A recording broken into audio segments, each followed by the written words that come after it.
Well, hello, lovely listeners, and welcome viewers. Today we have the wonderful Paul Yates. I didn't realize until earlier that Paul was a professional musician, which is music to my ears because I'm a singer-songwriter myself, and you actually did that for over 20 years. And I was just asking you off camera. So the band your most famous band was Syndicate. So Yeah. anybody that's listening that they remember Syndicate in the late 90s, this is your man here. You when that sort of came to an end, and what you said when you were spending a lot of time on tour buses and all the rest of it, it's a lot of downtime. And so Mm. it's a lot of time for you to your curiosity, your endless curiosity was reading lots of things, whether it be religious books, spiritual books, legislation, that interesting legislation.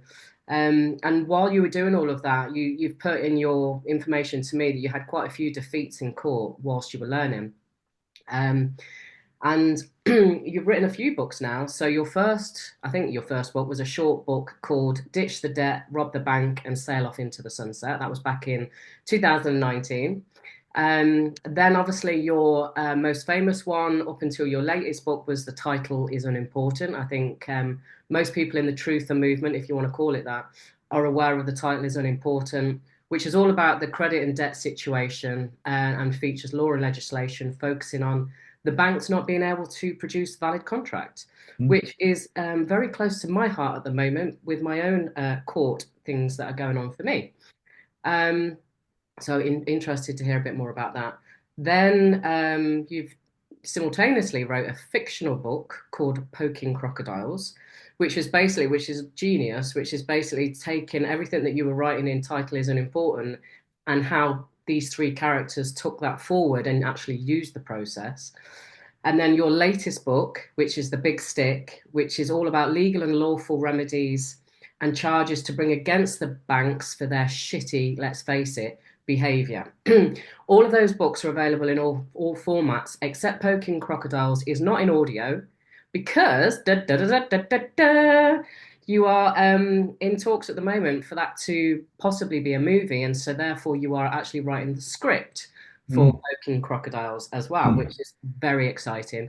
You're also working on an online course, a video course.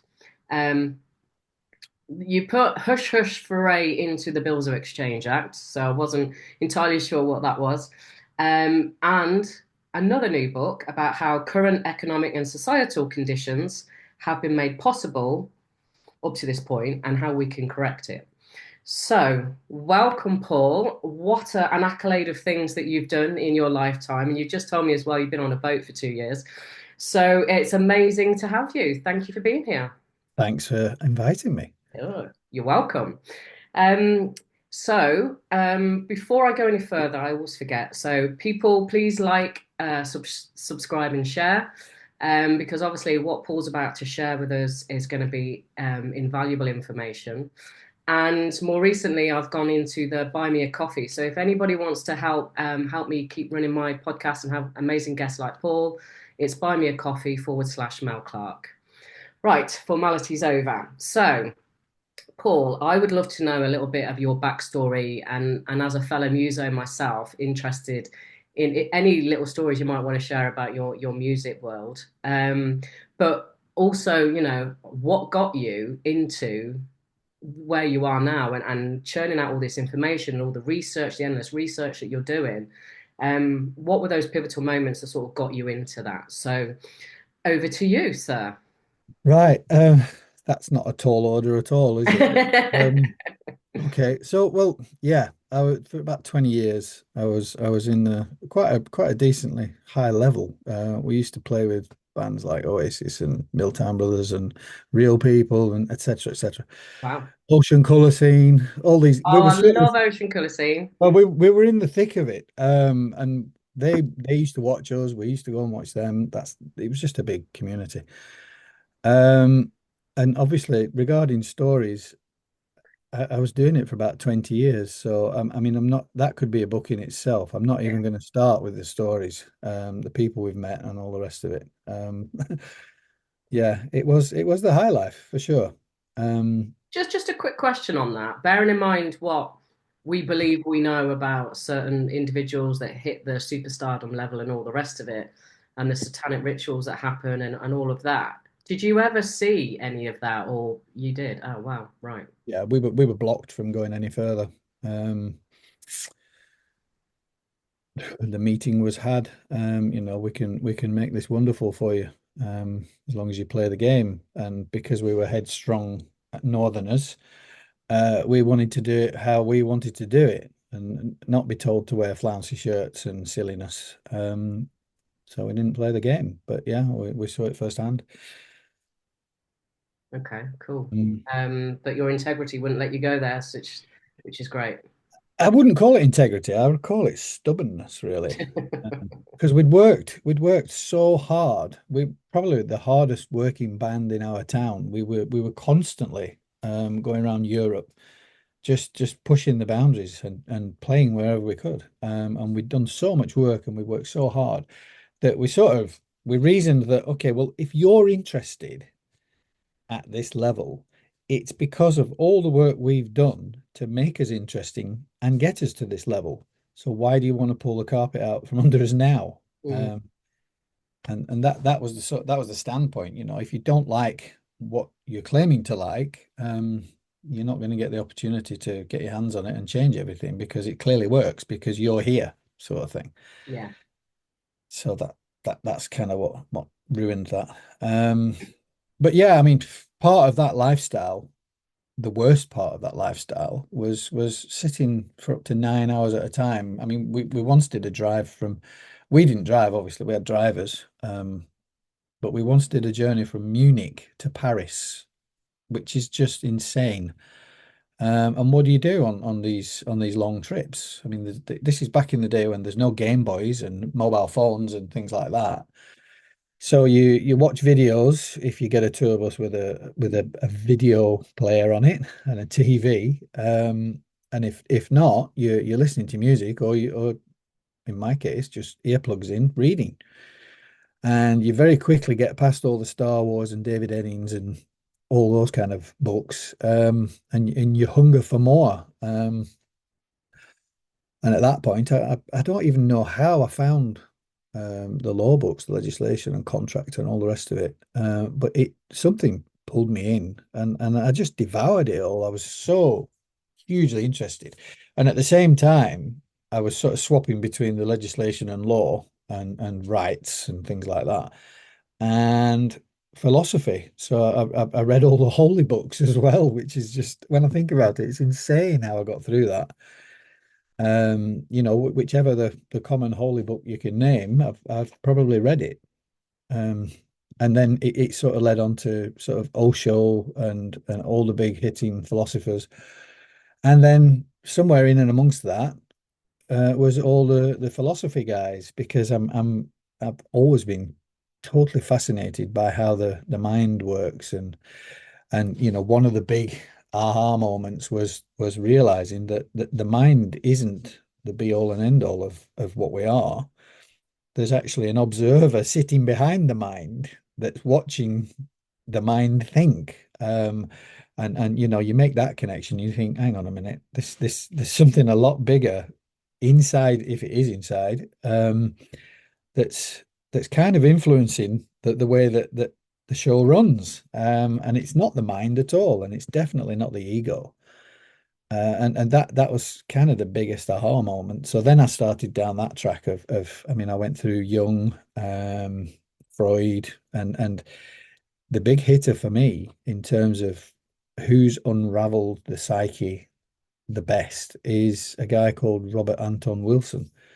And he's got dozens of books and he's been writing for years, and a lot of them are novels, which was a really sort of welcome thing for me because he did what I did, and I didn't realize that, I mean, I wasn't aware that I was doing the same thing. But you write a novel to convey the same information that's in the heavy hitting book. But because it's in a novel, it's much easier to digest, and you can assimilate it a lot better. So that's what he did as well. But I mean, his serious books are very serious, and probably the biggest one that influenced me was Prometheus Rising. I don't know if you've heard of that one.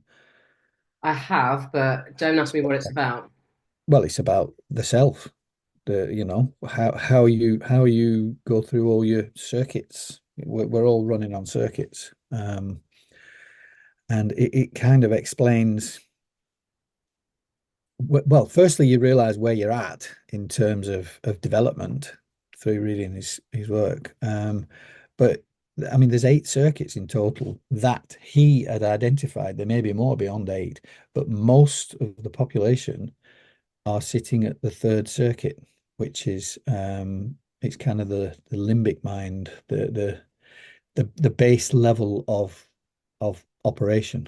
Um, and this is actually the subject of my next book that I'm currently writing, which is how they've managed to get us into this position economically, socially, mentally, um, and what we can do about getting out of it and advancing through the successive circuits and basically coming into our proper awareness. I mean, a lot of the truth movement think that they are consciously wide awake and all the rest of it, but it's still third circuit moving slightly into the fourth circuit, and there's another four after that.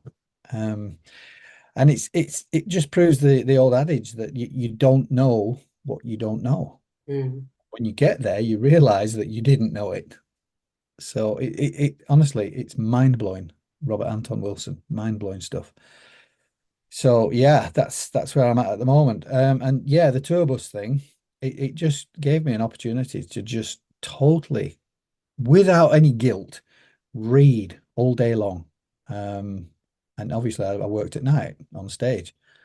But yeah, it provided such a platform for me to be able to devour all this information. And then coupled with social injustice and all the rest of it, I thought, well, there's got to be a way out of all this nonsense because whichever way you want to cut it, most people are not having a good life at the moment.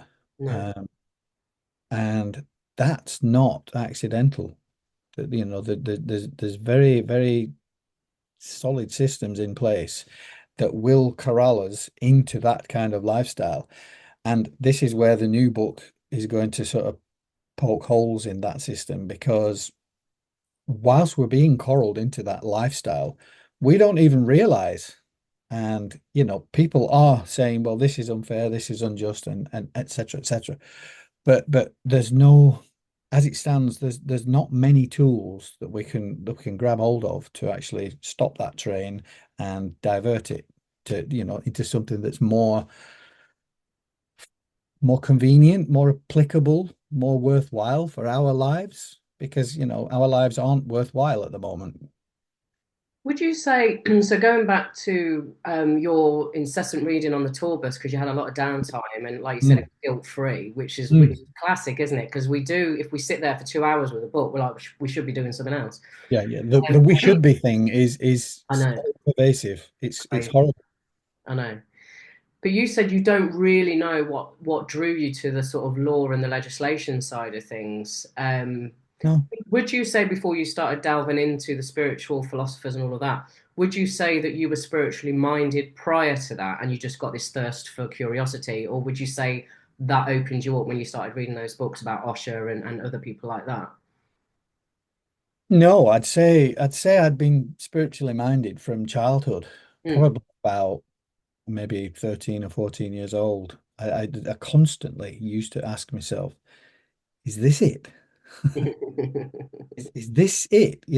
Surely there must be more to this than this. And yeah, so 13 or 14, I started asking those questions, but obviously there were no answers to it at that point. I mean, there were, but they're well buried. But it's all coming to the fore now. And I don't think there's too much longer to go in this current system because, I mean, the groundswell of people that are not necessarily active or pushing the envelope, but sort of realizing the same question, is this it? All of a Is this, sudden, the veil yeah, is lifting, isn't it? yeah, Yeah. yeah. Is this what I came here to do? Work, pay bills, get into debt, and be miserable. Did I really come here for that? Doesn't make any sense. No. Well, it does to those that Well, yeah, benefit from it, but it certainly doesn't from our perspective. And this is the problem. The the education has been removed from the populace, plebs, as they're called in Roman terms. All of the education has been removed. So yeah. what we now get is the Prussian education system. I don't know if you know there's two. Do you know there's two education systems? Well, I know that whatever they call education right now is a load of shite. And like you said, everything's been pulled and they're being fed definitely down a whole different Mm. track than we were back in the 70s and 80s or whatever.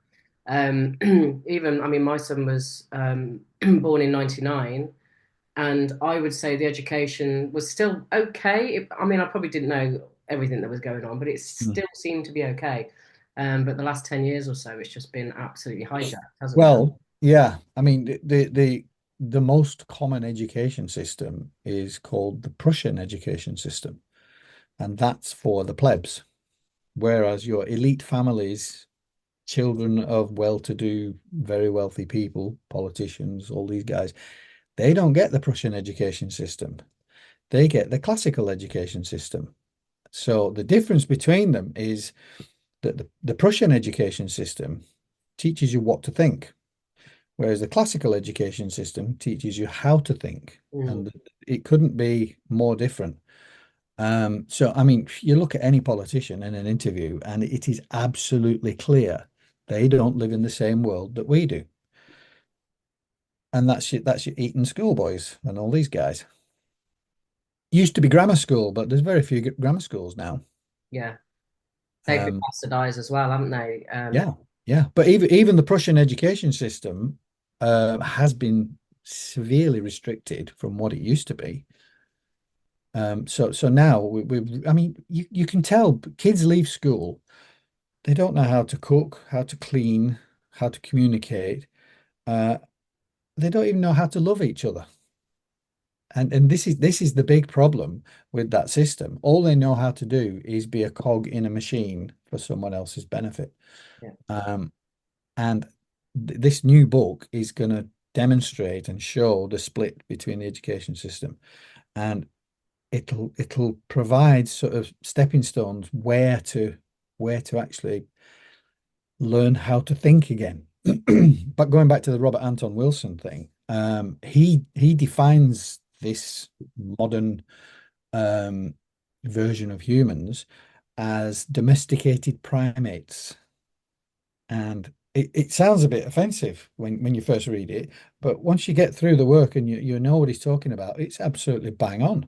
We are nothing more than domesticated primates. And Mm, that's by design. of That course. is by design. So, So, so when you did your first book, which was 2019, which mm. is obviously prior to the pandemic, because a lot of people, me included, had the huge awakening really in 2020. Would you say you were already on the journey of, Oh yeah. yeah, yeah, yeah. Yeah. 92, I think it was, um, that I really sort of got a kick in the pants. And I may be wrong on 92, but it was around the time that Fingerprints of the Gods came out by Graham Hancock. And it didn't just kick the doors open, it blew them off. And it was a oh my God moment, and it has continued ever since. So So what was that oh my God moment? reading Fingerprints of the Gods, I've it never was read it. So what right. does that tell you? Well, basically, I mean, Graham Hancock, for all his faults, I mean, he's playing the game a little bit now. He didn't used to, but he did I mean, the book's like this thick, Hmm, and he did a full teardown of the Egyptian pyramids, the Great Pyramid. And he sort of he explained it all in a way that you couldn't really refute that it was all designed with the mathematics and celestial alignments and all the rest of it. And he went really deep into it, saying that, when these pyramids were built, and by the way, the Great Pyramid is the original and all the rest are copies, which is why they're progressively worse. And the most recent pyramids are actually dust now, they've fallen down. And it's because the knowledge was lost. And his sort of big assertion was that if you start doing something and you've developed it, the more you do it, the better you get. And he's saying that, well, the more pyramids arrived, the worse they got, which kind of suggests that the knowledge to build them that built the Great Pyramid wasn't theirs, and it was progressively lost. It wasn't improved upon and learned more about.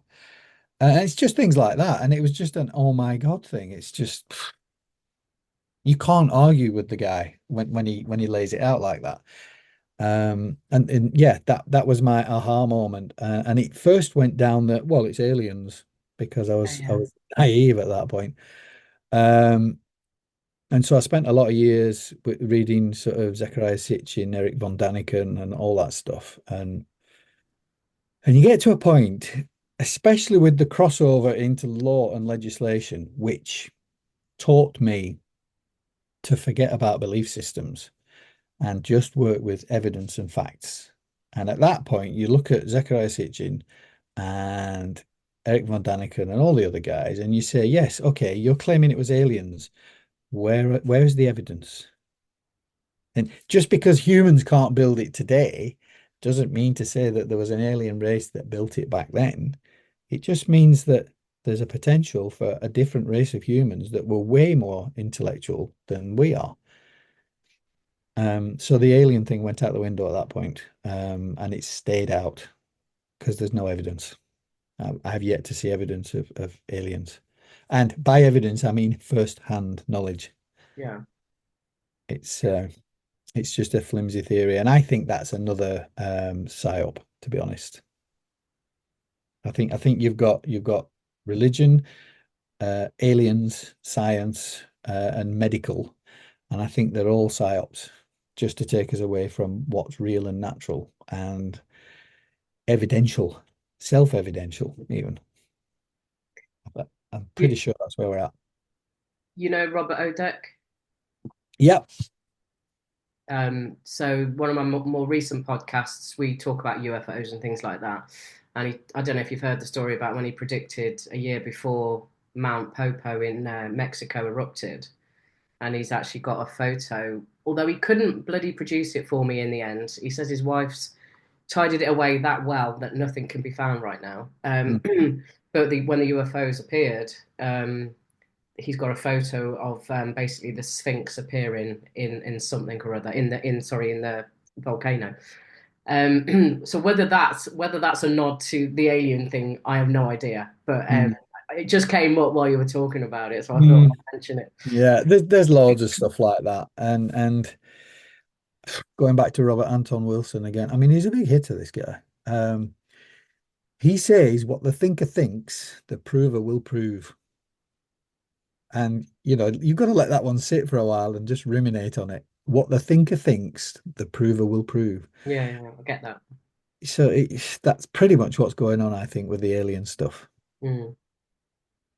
So that blew you wide open early 90s. Mm, And then in terms of between obviously a lot happened between then and 2019, but mm. what sort of encouraged you to start writing that book in 2019? The first one, I could not find the information that I was needing. Um, and me and a group of friends were all sort of on the same path with the legal system and law. And I mean, it was basically the early Freeman on the land stuff. Yeah, And we were just desperate for information. And we took it from wherever we could find it, but mostly it turned out to be a little bit flimsy. Um, not valid, shall we say. And a lot of it was sort of conjecture. So it was at that point that I sort of thought, no, we need something that's um solid, some absolute solid, incontrovertible stuff. And naturally, where better do you find that than in the law books and in the legislation? And I know legislation's subject to change whenever they realize, they want to amend something. But the old law books going back to sort of 1600s or I 600s if you're in that mind frame, um, these things are still used today in the high courts and St. Marylebone and places like that. This is like the law, the word of God almost. So I sort of made it a point to sort of distill it all into lay terms so that the average guy that's been completely led up the garden path into the Prussian education system can get a hold of what's being said and make sense of it. So that's what generated the first book. I mean, when I say book, it was only probably 200 pages, not more. It was more of a pamphlet than a book, really. But yeah, that was the drive for that. Let's get something that's modern, that actually has a basis in truth and is connected to all the old law stuff and reflects legislation and can become a benchmark for people to use in their struggles, basically. But because I wrote it so quickly and it was the first thing I'd ever really written, it wasn't full of holes, but it was incomplete. And it didn't sort of cross the T's and dot the I's as to you do this and that happens. And I didn't put in what you do when that happens. So it was kind of incomplete at that level. So I pulled that one pretty quick and realized that I needed to make a better effort, as it were. And then that's when lockdown happened. And again, I was gifted loads of time to get it done. And I thought, well, this needs to be a sort of a benchmark, this new book. It needs to really explain everything in as much depth as I can do in layman terms. So that's where the title is unimportant came from, a workbook, as it were.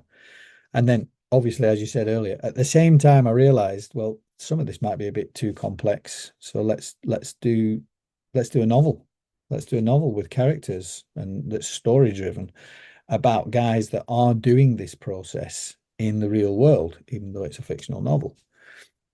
And were you in court? Were you already in court with your own challenges at this Oh point? yeah, yeah, yeah. I've been to court lots. It got so bad at one point that at Burnley Magistrates Court, I knew all the security guards and we had a good chat as we went in, and I knew the usher very well. And it's, oh, you again. And it got to such a point where they were looking around the door when I was in there at 10 a.m. And once they'd seen that I was there, the case would be pushed back to the last case at like 3:30 because they just didn't want the headache. Um, so yeah, I mean, What were I you was in court for? just all sorts of things. I mean, it wasn't always my own stuff, but it was mainly credit cards, council tax, speeding, parking, all these things. But I used to go and stand for friends before I realised that the Mackenzie friend is a trap, and I didn't do it after that. Oh, right. And what do you mean by a trap? Well, I mean, if you claim to be a Mackenzie friend, then you're bound by court rules, and you can't say what needs to be said. So it's a legal construct. So I mean, like I say, I would use it now because I only operate with legal and legislation. But back then, we were doing the freeman on the land. Yeah. I'm a man. I'm standing in this courtroom. I'm the highest authority. Well, Mackenzie friend doesn't work at that level. You can't do it Okay. because as a Mackenzie friend, you are sort of in the same realm as a solicitor in as much as you are the representative for the defendant. So you're bound by the court rules. Yeah. And you're also not allowed to speak on behalf of, are you? You're just there to advise. Exactly. Yeah. Exactly. But because I knew them at the court, I was allowed to speak quite often. I mean, I've got one tale where with the gas, electric, and water. Um, it was years and years that I didn't pay any services, utilities bills. Um, and I beat the local water company, United Utilities. I beat them twice in court. And it involved going online on their website and getting the water report for my postcode, which at the time, I don't know what it's like now, at the time was 9 pages long with all these names that I could hardly pronounce. So obviously, I duly went on Google and Wikipedia and typed them in, and I got the full breakdown of what these words were, the chemical components, and all the rest of it. Um, and so I was doing conditional acceptance letters way back then, and part of my conditional acceptance was that I would pay their bill for water services as long as the following harmful components were not in the water, which obviously they can't do anything about that because they've told me on their website that they're in the water. So they got beaten twice in court, and on the second time, the judge called after the room had cleared. There was just me and my partner at the time sitting in court. And the judge called me over to, well, he was a magistrate, called me over to the bench, and he said, and he leant over and he said, "Is all that stuff in my water as well?" Like, yes, mate. And you said yes, absolutely. Yeah. So, I mean, these guys just don't know. They don't know, but they're starting to know. This is the thing. They're starting to know. But now it's a moot point because obviously I live on a boat in Turkey, so I get God's water. But at the time, yeah, it was quite a significant problem. Sorry, I'm having a coughing fit, everyone. Still You're got allowed to. still got this fog flu. So okay. When you mentioned Burnley there, because I've just rewatched, even though it's about the fifth time I've seen it, Bank of Dave, Dave Fishwick. Do you know Dave Fishwick at all? Yeah, yeah, Do ya? yeah. And is he as much of a dude as I think he is? Oh, don't say that. Look, I mean, at the end of the day, you don't trust guys that wear sunglasses inside and guys that wear trousers with the waistband up to the nipples. That's the bottom line. Sounds like Simon Cowell. Right, okay. Oh, I know him as well. He's actually a good guy. He's a good guy. Is he? Yeah, he is. Even with his superstardom, because I've just thought, wow, with all that money, he must be worshipping Satan at some level. He hasn't got all that money. He loses on business far, far more than is talked about. He has business ventures that go against the wall much, much more than is let on. He hasn't got that much money. And the Simon Cowell that we see on TV more recently, which looks nothing like him, is it still the same bloody bloke? Uh, who knows? Who Don't know. knows? The last time I saw him was my ex stepson did BGT and they got through to the semi-finals. So obviously me and my ex-wife, we used to go to all the shows while he was performing. And I was talking to somebody. It was like the toilets at the back of it was at the Lowry, and the toilets are down like a ramp, carpeted ramp, both sides into the toilets.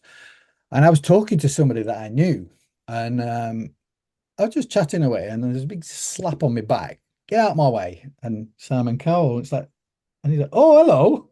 And I hadn't seen him since about 1990 when he passed on the band. Right. So we once had a meeting in his office for him to sign us, and no, he wasn't interested. We weren't good looking enough. But yeah, he remembered me. That's the thing about Simon Cowell. He always remembers people. So I don't want to make this about Simon Cowell, but obviously the latest Liam, what's his name from One Direction, who Yeah. apparently fell off the balcony and all the rest of it.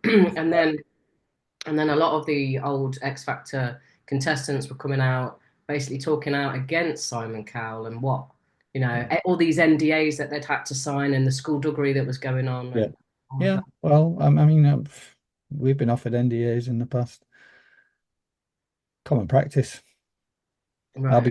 I'll be getting offered NDAs for the script when if somebody options it Mm, for the book. NDAs are just part of life, aren't they? mm. It's not a sinister thing. maybe the subject behind it is, but Yeah, the NDA is nothing really. yeah, yeah. Okay. Excuse me. So you did the title isn't important because you know you needed to address the holes that had been in the previous book. When did you and that obviously came as a result of 2020 lockdowns. You had a lot of Well, no, time. I'd started writing it before 2020, Mm, before the lockdown. But when the lockdown arrived, that's when I realized, oh God, there's going to be a lot of people in a lot of trouble because of this. And I mean, as a sidebar, at the time of the lockdown, I could see straight through it, the mm, whole. And I actually said to people, this is going to collapse within 2 weeks because it's so full of holes. And nobody was more surprised than me that they went on for 3 lockdowns. But yeah, I realized when it arrived, I thought there's going to be so many people they can't work, they can't get furlough, they've still got rent to pay, they've still got businesses rates and rent to pay for that. Uh, Lots of them lost product and all the rest of it. And I realized that it was going to be a big deal. So that's when I really sort of knuckled down. If you remember the first lockdown, it was a beautiful summer. yeah. Well, I was in my basement studio for the whole time the sun was shining, just cranking out this book. Because I realized that this was the time that people really need that information. Um, so yeah, that's when it really sort of got traction. Wow.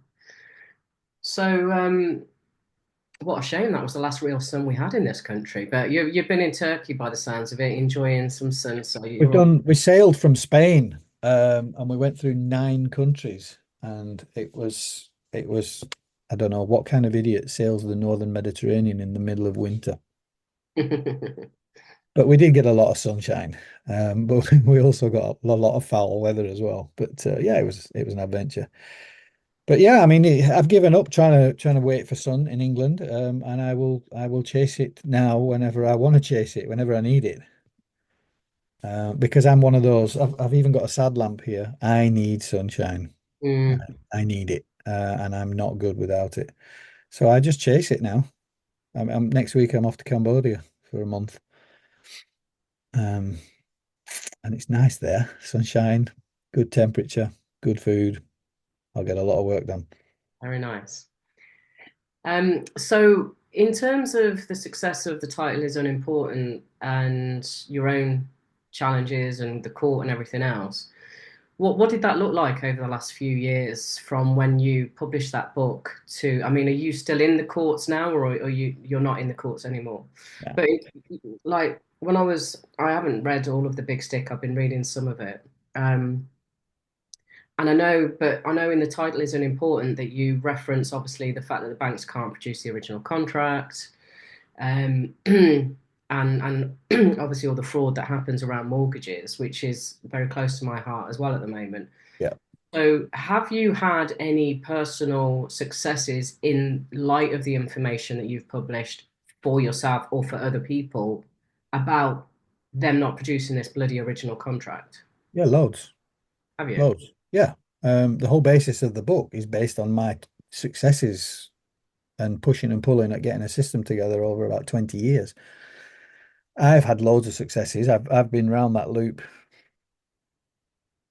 4 times, maybe 4 times in the last 20 years, where you sort of you get rid of all the adverse credit file stuff and you get another set of cards and all the rest of it. But yeah, I mean, what happens with the banks? The banks are the easiest really because they're the ones that have committed this fraud.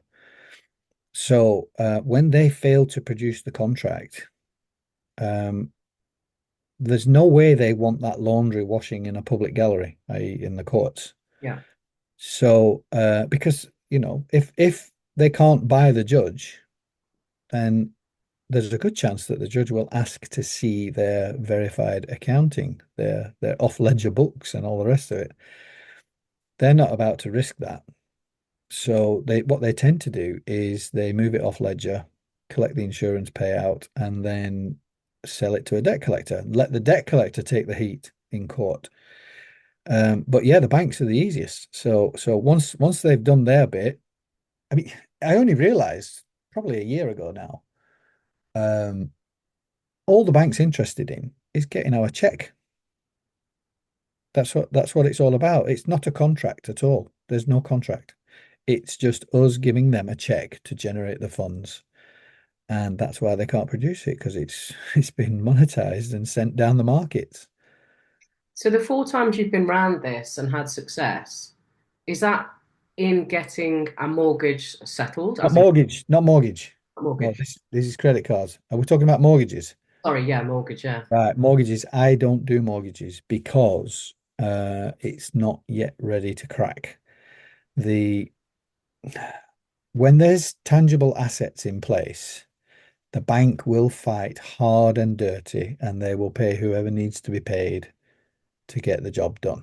Mm, Uh, Even though it's exactly the same process, all the funds were generated with a promissory note or a bill of exchange or a check or a security instrument, whatever you want to call it. We generated the funds, they didn't produce anything, and then, it's the same situation. They claim that you owe them something, but without ever being able to validate that you do. But yeah, mortgages,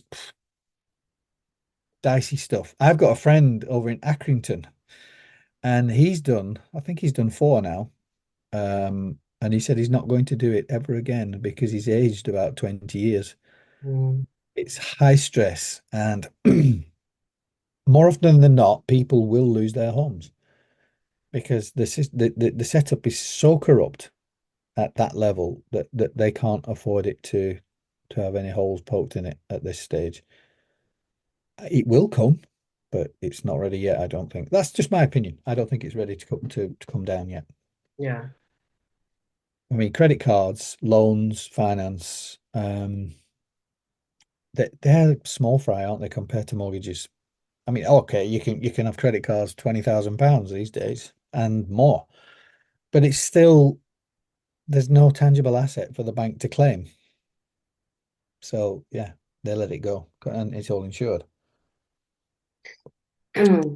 Well, I had an interest in, I won't reference who it is, but an interest in success, if you like. An older lady who's still got a mortgage and interest only. That the because the interest rates obviously have gone sky high over the last couple of years, they weren't adding it to the payment, the monthly payment. They were just saying they were adding it to the loan, and she didn't realise that there was another 13 grand of equity she just lost as a result of that high interest hike, um, because it hadn't been properly communicated. And so after a couple of complaint letters, they've actually written off that 13 grand, which is quite interesting. I just wonder Well, what. that's probably because it could be quite easily proven um, that the bank had made an error, and that's a breach of legislation.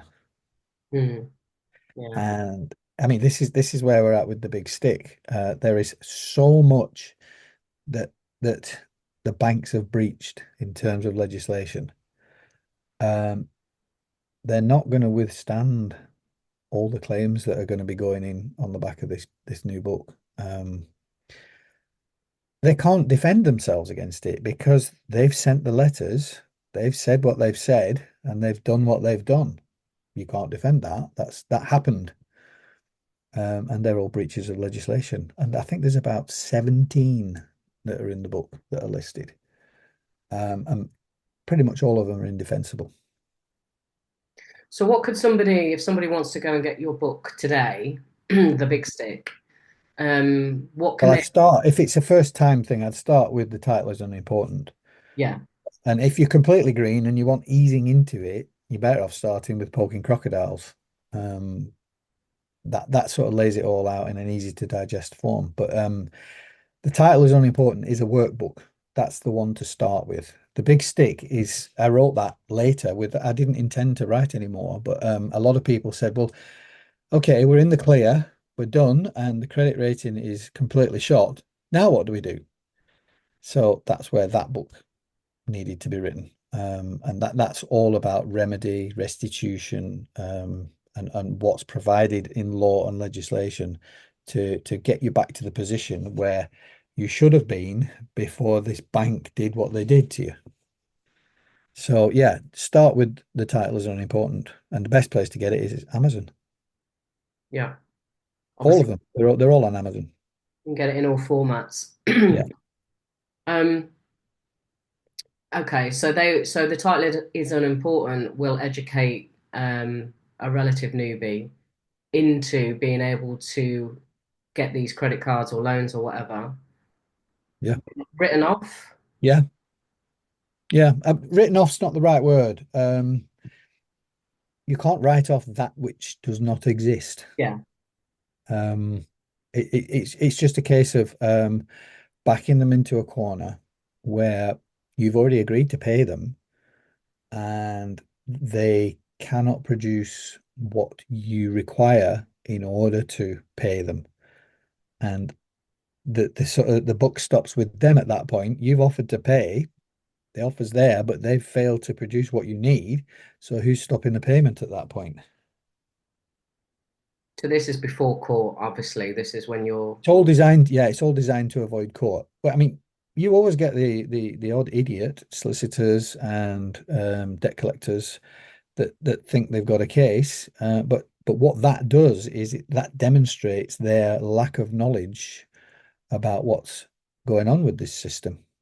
If they read either of my books, the workbooks, or do the hard work and go through all the law tomes and the legislation, as I did, they'll see it's all there. I don't see anything that's conjecture. Everything I see is based in law and legislation. And any solicitor or debt collector or bank for that matter can verify what I've said, and they'll find that it's all absolutely true. Where do you go with that if you're committing a fraud?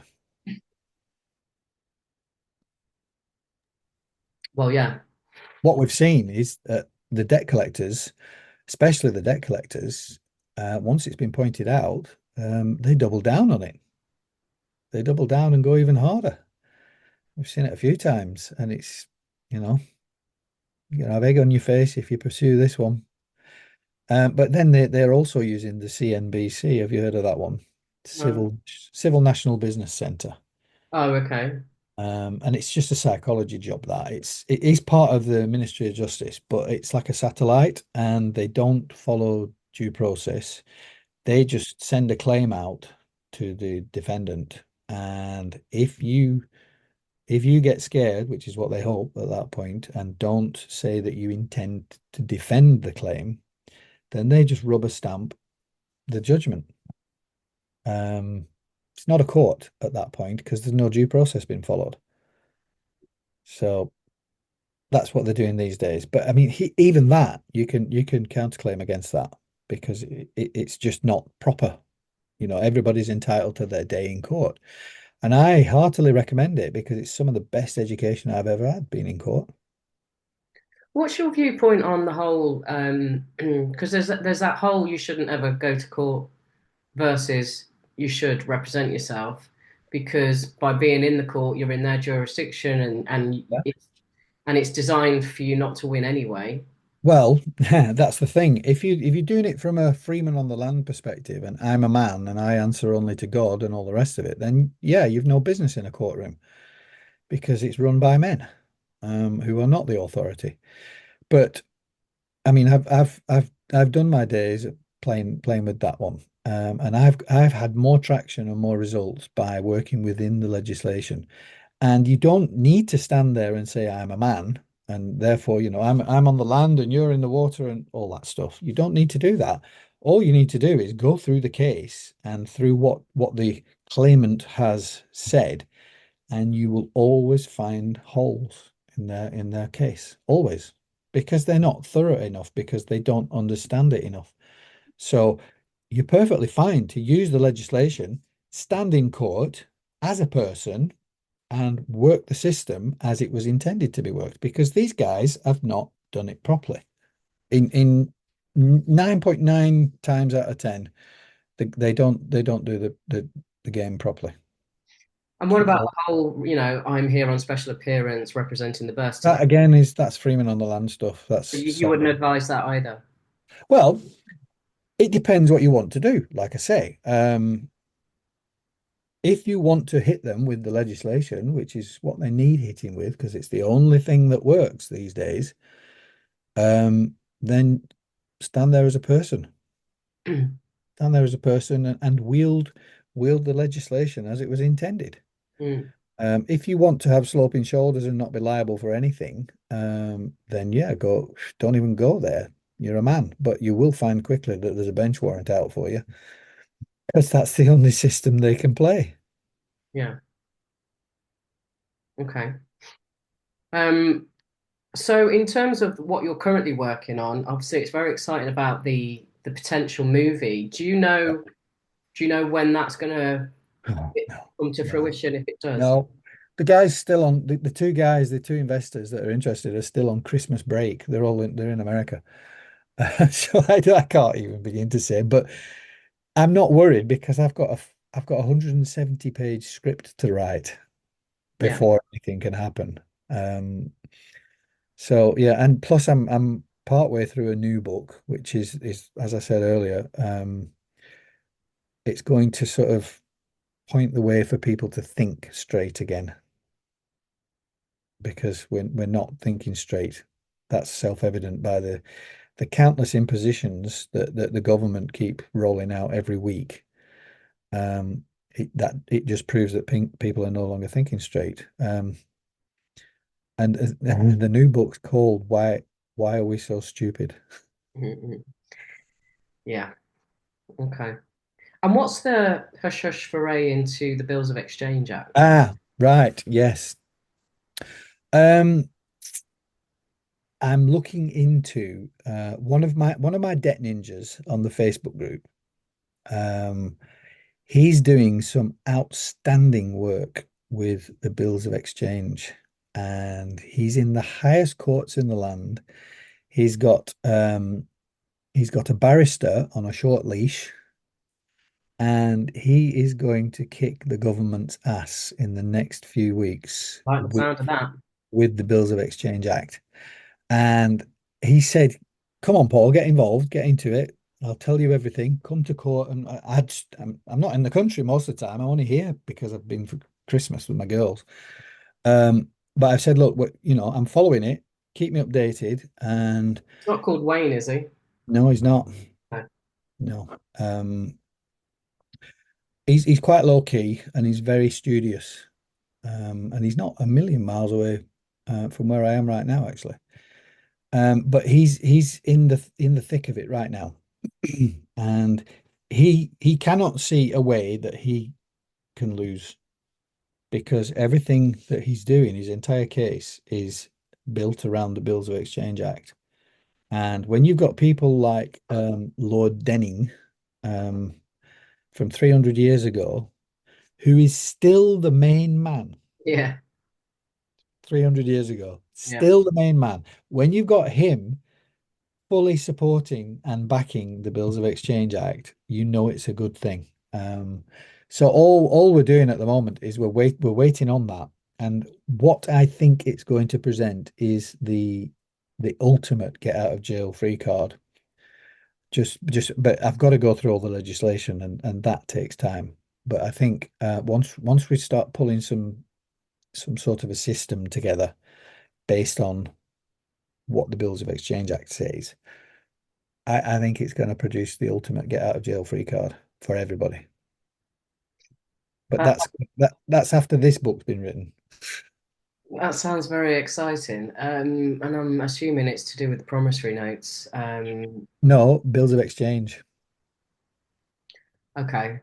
But does it in the bill? Similar. Yeah, They're, okay. they're similar, but they're not. They'd be called the same thing. So yeah, they're similar, but not quite the same. So the Bills of Exchange Act is gold dust at the moment. Right. So Oh, I want to know more. well, yeah, me too. I'm waiting for his case to get to the courts. But I'm obviously like with the script and the new book and the book after that, and this one's got to be squashed in the middle of all that. I'm just sort of treading water at the moment and doing what needs to be done. And when all this, so I'm not pressuring him to give me the goods. It's Eddie. a case of just give it me when you've got it straight and it's a resolved case. then it'll go on the to-do pile. So, And when's the online video course going to be ready? oh, well, I'm still writing the script for it. I'm hopefully going to film the majority of it while I'm out in Cambodia next month. Um, and if I don't finish, then I'll do the rest of it in Turkey on the boat. But that's looking very likely to be an app Okay.